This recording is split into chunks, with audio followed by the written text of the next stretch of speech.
Here's a video. We'll try to make this quick, but this is a brand new Weinrock 95, and I had to sell it, unfortunately. But mark my words, I will be getting another one. So I bought it brand new, and unfortunately, 2 months later, I had to wind up selling it. And anyway, the buyer decided that I told him, I offered him to go through it, tune it up for him and stuff like that. So let's go through this real quick if we can. Here's the Air Chamber Porthole, and you can't see it like until you get real close with it, but that actually is dished out. The everything about this rifle is just gorgeous, beautifully made. Everything's nicely machined. This is why you pay more money for the Weinrock rifles. Of course, I don't need to tell you that, and I don't need to do a commercial for Weinrock. But anyway, that's doesn't look it, but it is dished out there. The Breech Seal came out from the factory white. This tune and going over consists of on this one of JM parts, which would be the Breech Seal, the Hornet's Piston Seal, and the Hornet Spring. So here we have the new Breech Seal on there, and then the port here is nicely beveled out. Everything is just nicely done. The jam is properly lubed. I make a big deal about jams. I don't know why, but it's just a pet peeve of mine, because everything on the rifle is important. So anyway, this came out nicely lubed, and here's the pin for that jam. You can't see it, but what this actually is when they put the pin in, it pushed the lube that was on the flat spot of the jam through and out the other side. So that tells me that was properly lubed. Often it'll take rifles, these cheaper rifles apart, like I don't want to mention names, but whatever. You take them apart, and you take these out, you'll find that either there's dried up lube in there, hardly any lube, or it's dried up, and there's a lot of if you use you get your Q-tip in there, and you'll find grit and dirt. It's just stuff that they just don't give a crap. But this was nicely done, so I don't know. I got a pet peeve for those things. The barrel crown was beautiful. The lands are nicely done, right? They're all clean. They're all smooth right on the edges there. Just everything was just beautiful. Theirs comes up from the crown here. Comes up, and then you get to a certain point right about here, it starts to crest down again. But it's nicely done. There's a lot of ways you can make a rifle barrel crown, and I thought it was interesting that Weinrock made theirs like that. But anyway, now this here, I don't know, sooner or later one day I guess I'll be taking and swapping barrels or doing something. It's just a matter of time if you are into air guns, and I believe we all are into air guns. But I would like to have this tool for this. This is really neat. To me, it looks like this here has just been milled out. This is all one piece. And then this here is actually the threaded nut. That's what it looks like to me. I can't see how this can be the nut, because how could it? The breech seal has to get tucked down in there. So I think this is milled out here, and you undo this, and this whole thing, this in this area just pops out once this breech seal's out of the way. But either way, I would like to have that tool.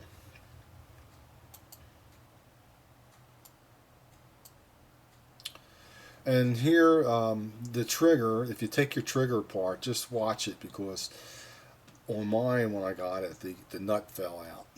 The nut for the small trigger guard screw goes right here. It's a little hex nut. Right there. Just slides in there. Here the barrel's getting cleaned. The barrel was dirty, but it wasn't filthy dirty. Man, some of these barrels you get on these rifles that you buy on other brands, it's just filthy, filthy dirty on inside the barrels. So here we have the little bore wire, the pull-through bore wire. I like that. When I clean the barrels, this is starting to come up cleaner here at this point. But when I clean the barrels out, I go through a process. Nothing with me is quick and done. I'm sorry, but that's just not. I'm very meticulous. I get a lot of enjoyment out of air guns, so that's why I'm very meticulous. So this is one of the wires that we pull through, the bore wire, and then you see the swabs here, the bore whips. The first time I used one was in a 22 pack, and the bore whip wouldn't go through the breech, and eventually, with me struggling with it, it popped off. But anyway, in the video, this looks like it's black, but it's not. It's actually just a light gray. That's the initial first pass on this particular barrel, this wine rock barrel, and it came out like that. And the cool thing about these is that you can rinse these out, right? Now, I haven't done that, but I'm pretty sure that's what they say you can do. But I have a process, right? So you clean the barrel out and get most of the stuff, and then I'll run the patches through to get any of the cleaner out and excess, right? And then, of course, we'll normally we'll polish it a little bit. The barrel bore will get polished. The new thing that I found, which I was really excited about, was on the record trigger. I always say record, but it's record. They had changed the middle sear here. I was really glad to see it. Now, maybe you say, hey, Mike, they've been doing it. I don't know, but to me, it was new. And it was really nice to see.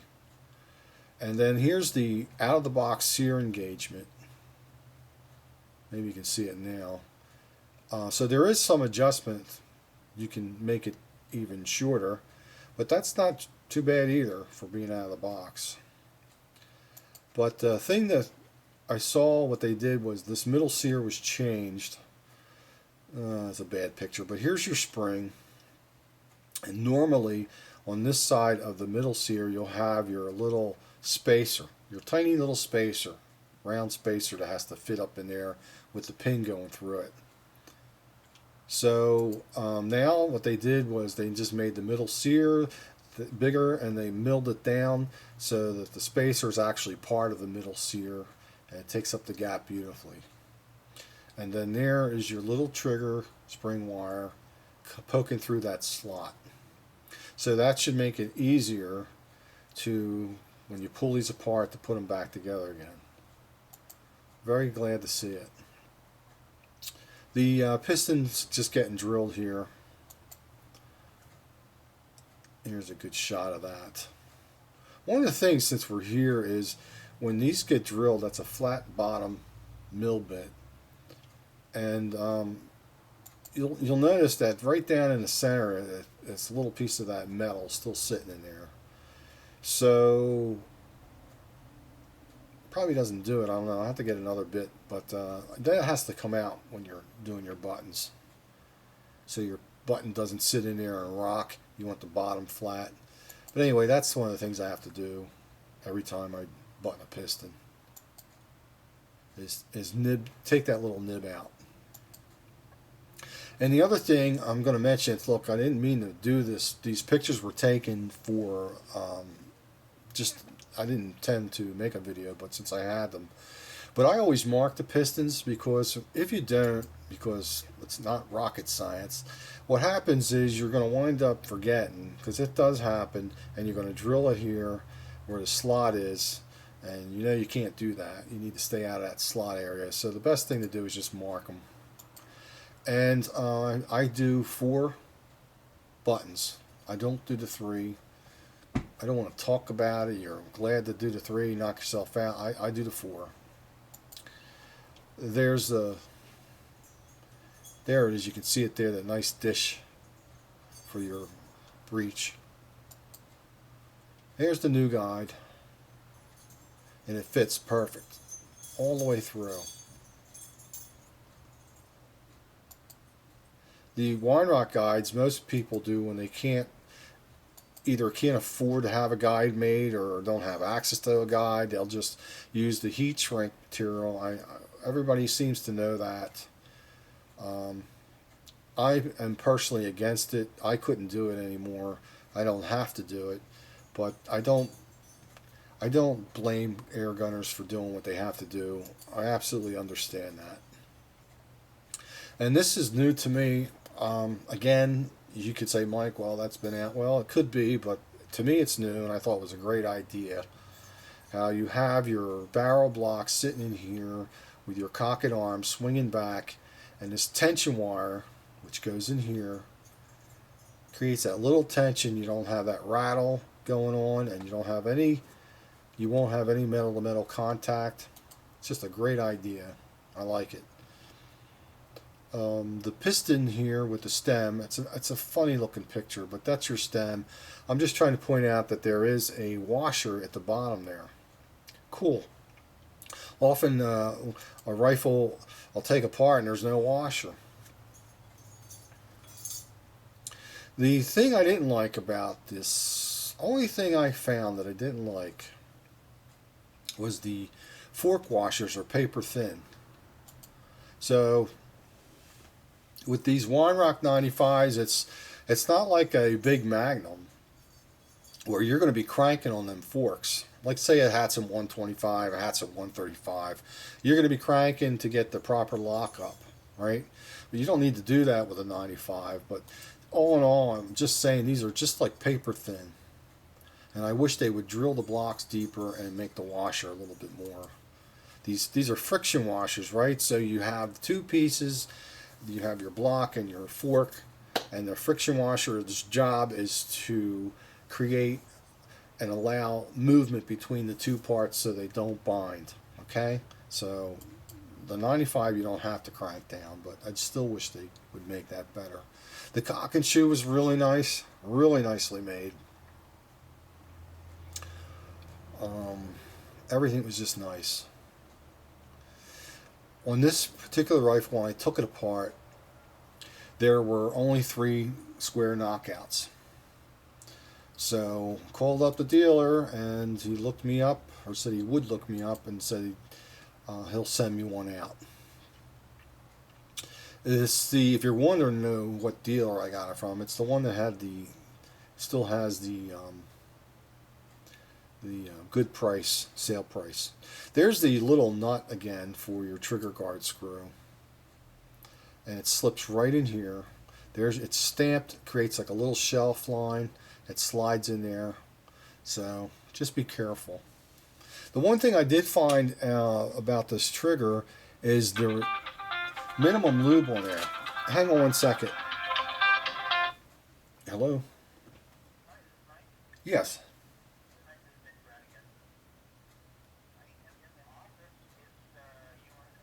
Okay, sure. Probably about half an hour or so.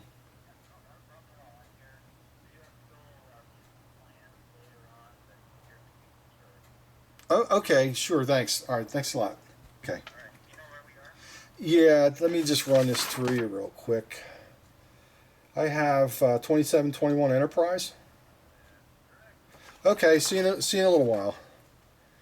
All right, bye-bye. Guys, sorry about that. That was my future boss. I think I'm going to get hired at this job. Back to the trigger. There was a minimum lube, and then I'll be buying at 95 again.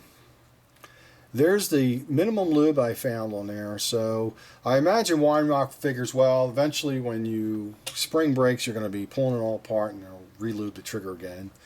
I don't know what they think, but you would think that's what they think. But the machined Seers are so nicely machined. That little bit of lube would actually go a long way. But that'll all be taken, and I'll look through that for the buyer, and I'll re-lube that for him, because that's just the type of guy I am. And there's another close-up of that one-piece middle Seer. Man, I can't tell you enough. Here's the thing that also the guys, I noticed that the trigger had to travel, but the travel wasn't bad. And I know the guys, I haven't looked at this yet either, right? Because I like to come up with ideas if I can, but they usually bend that tab, but I'm going to look into that, and I don't even think that's going to be needed, really. Not on this one.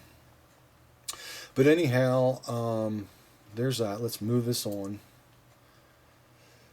There's the original piston seal, right? Now you can use this piston seal. When I do work on anybody's rifle. I'm sorry, you're not using the original piston seal. If you want it, you can have it back, but the work gets new parts, new fresh parts. Nothing's wrong with the seal. It did have a little chitter chattering up here, probably for when it was put in and probably when I took it out, right? But in reality, you can actually have a bad seal and it will still work. You're still going to get shots out of it. It's just, I'm just saying that the seal here was chipped up a little bit. And my comment about the seals is I'm just saying, you know, like say a Hatson. You get a Hatson, those seals are undersized and they burn up on those big magnums, but they still work. That's just the point I was making. So let's see. We have a copper machined top hat that I made, and this overhangs too much, so I wound up cutting that back.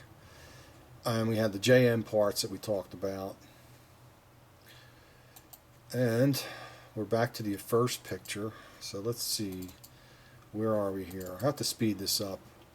There's a nice shot of the new guide, and believe me, it fits all the way through.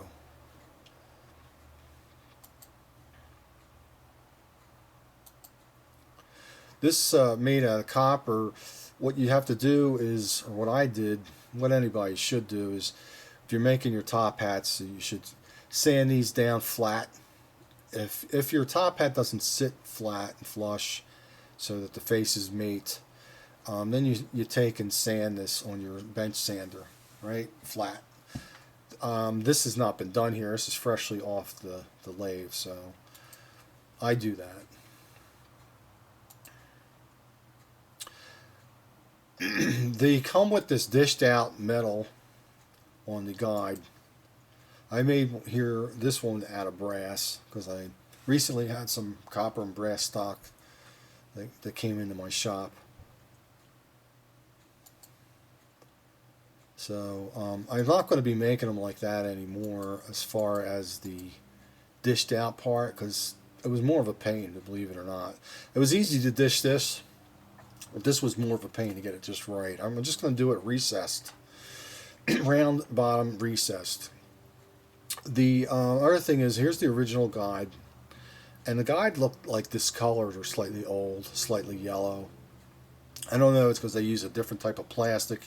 If it's, you know, Delrin is a self-lubricating, right? But I don't know what the deal is, but that's what I found. Here's just some pictures here.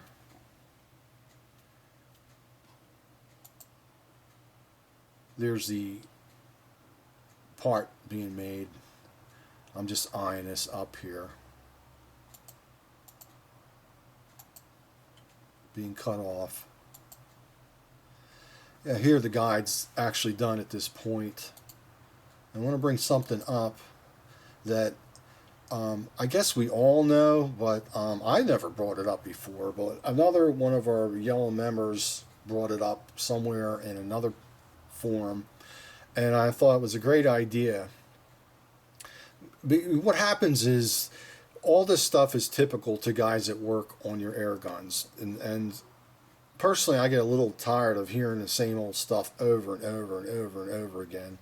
But this point came up, was mentioned, that the inside of the spring gets reamed out, right? When you have your spring, it's all well known that your spring will have a tighter end and the other end will be looser, so you want your wider end for your guide, but still this here is going to be opened up more than the end of the spring.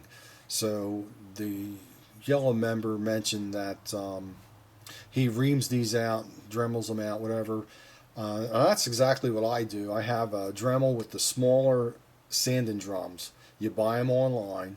They'll fit right in there real nice. They'll do a nice job. But you open that up wider.